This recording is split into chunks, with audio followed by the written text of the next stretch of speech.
ഉത്തർപ്രദേശ്, മധ്യപ്രദേശ്, ബീഹാർ, മഹാരാഷ്ട്ര, രാജസ്ഥാൻ, ഗുജറാത്ത്, ഈ 6 സംസ്ഥാനം ആര് പിടിക്കുന്നു അവർ ഇന്ത്യ ഭരിക്കും.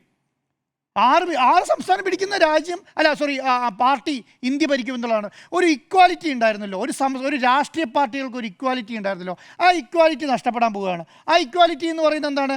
അതിനാൽ എല്ലാവർക്കും, അതായത് ഇന്ത്യയിലെ പല സംസ്ഥാനങ്ങളിൽ അവരുടെ ഒരു എല്ലാ സംസ്ഥാനങ്ങളെയും ഒരുപോലെ കണ്ട ഒരു ഇക്വാലിറ്റി, പാർട്ടികൾക്ക് അതിനനുസരിച്ചുള്ള ഇക്വാലിറ്റി ഉണ്ടായിരുന്നു, അത് നഷ്ടപ്പെടാൻ പോവുകയാണ്.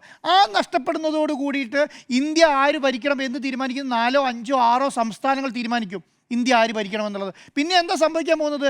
ഗുജറാത്തിനും മധ്യപ്രദേശിനും ഉത്തർപ്രദേശിനും ഒക്കെ മാത്രമായി ഇന്ത്യയിലെ മാക്സിമം ഫണ്ടുകൾ ഉപയോഗിക്കും എന്നുള്ളതാണ്. കാരണം അവരെ സംബന്ധിച്ചിടത്തോളം കേരളമോ കർണാടകയോ തമിഴ്നാടോ മിസോറാമോ അല്ലെങ്കിൽ ഗോവയോ ഒന്നും അവരുടെ മുന്നിൽ ഒരു രണ്ടാക്കിട സംസ്ഥാനങ്ങളായി മാറിപ്പോകും എന്നുള്ളതാണ്. അവർ നമ്മൾ 1 രൂപ പോലും ആ സംസ്ഥാനങ്ങൾക്ക് വേണ്ടി ഇൻവെസ്റ്റ് ചെയ്യേണ്ടതില്ല എന്നുള്ളതാണ്. അപ്പോൾ ഇങ്ങനെ അതിനെ ട്രീറ്റ് ചെയ്യപ്പെടുന്ന ശൈലി അതാണ് സ്റ്റാലിൻ അതിനെക്കുറിച്ചുകൂടെ കുറച്ചും കൂടെ കാര്യമായി പറയുന്നുണ്ട്.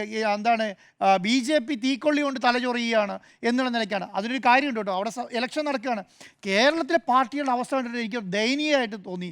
കാരണം നാളെ ഈ പാർലമെൻറ്റിൽ ഈ ബില്ല് കൊണ്ടുവരുന്ന സമയത്തുണ്ടല്ലോ, ശക്തമായ ഒരു പ്രതിഷേധവും കേരളത്തിൽ നിന്നില്ലാന്ന്. ഇന്ന് നിങ്ങൾ എന്തെങ്കിലും കണ്ടോ? ഒരു രാജ്യം കണ്ട ഏറ്റവും വലിയ ബില്ലുമായി മുന്നോട്ട് പോവുകയാണ്. മനസ്സിലായോ? 540 നിന്ന് 850 പാർലമെൻറ്റുകൾ മാറുകയാണ്. അപ്പോൾ പാർലമെൻറ്റ് സീറ്റുകൾ മാറുകയാണ്. അപ്പോൾ 850 പോകുമ്പോൾ പിന്നെ ഒരിക്കലും ഇന്ത്യ മുന്നണിക്കോ ഇപ്പോൾ പ്രതിപക്ഷത്തിരിക്കുന്ന പാർട്ടികൾക്കോ ഇന്ത്യ ഭരിക്കാൻ പറ്റില്ല എന്നുള്ള ബോധ്യമില്ല. അപ്പോൾ ഇത് പാർലമെൻറ്റിൽ പാസ്സായില്ല എന്നുള്ളതല്ല. ഇതെന്താണ്? ഇതൊരു തുറുപ്പ് ചീട്ടാണ്.